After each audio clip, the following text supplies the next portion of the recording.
మన action మాస్టర్తో first సిట్టింగ్లోనే okay అయిపోయిందని చెప్పారు. సార్ క్లారిటీ ఇవ్వండి సార్, ఫస్ట్ సిట్టింగ్ అందరూ వెళ్ళి సిట్టింగ్లో కూర్చొని ఇదేదో ఓకే అయిపోయేలాగుందని ఆ సిట్టింగ్ అనుకోపోతారు. తమ్ముళ్ళు అది ఆ సిట్టింగ్ కాదు, అది స్టోరీ సిట్టింగ్. ఓకేనా? మీ ప్లీజ్ క్లారిటీ ఇచ్చారు. నేరుగా బార్కి వెళ్ళిపోతాయి బండ్లు. మరి ఉండండి.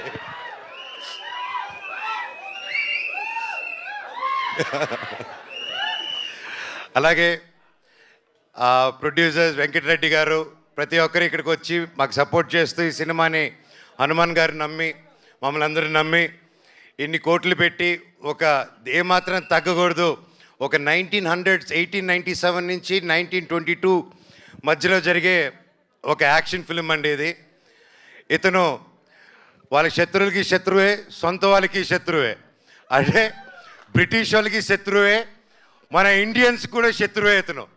అది ఎందుకంటే ఇతని బేసిక్గా పీస్ఫుల్ వేలో వెళ్ళడం కాదు, ఏదన్నా కొట్టి తెచ్చుకోవాలనే క్యారెక్టర్ డేవిడ్ రెడ్డి. సో ఇలాంటి ఒక పవర్ఫుల్ క్యారెక్టర్ రాసి నమ్మి నేను సూట్ అవుతాను అనుకొని వచ్చి నరేట్ చేశారు. Thank you very much sir.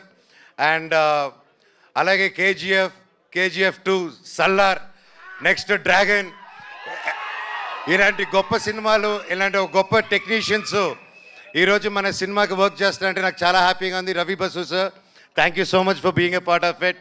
I'm really blessed. అలాగే ఎడిటర్ ఉజ్వల్ గారు ఈరోజు ఇక్కడ లేరు. So thank you for the great edit, looking forward for the full film. And అలాగే సుప్రీం సుందర్ గారు, మీ అందరికీ తెలిసి నాకు స్టంట్స్ అంతా పిచ్చని